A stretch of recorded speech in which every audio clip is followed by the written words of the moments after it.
Място, където спокойствието среща уюта на истинския дом. Добре дошли в град Мизия. Град с история, спокойна атмосфера и всички удобства за комфортен живот. Днес ви представяме един напълно обновен дом, готов да посрещне своите нови собственици. Разположен в тих и удобен район, този имот предлага застроена площ от 116 квадратни метра и съчетава практичност, сигурност и комфорт.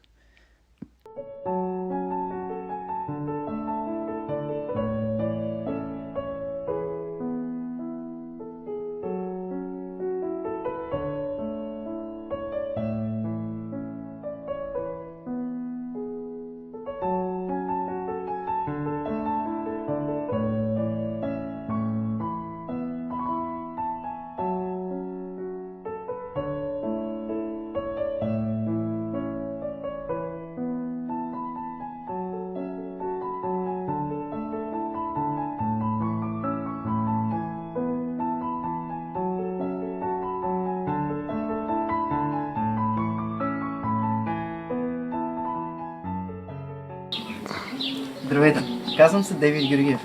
Имам честта и привилегията да ви представя имот, който вече е готов за новите собственици. Имот, всъщност, който не е просто поредната къща, която представяме, имот, който всъщност може да бъде историята на новото начало на някое семейство, което ще гледа това видео.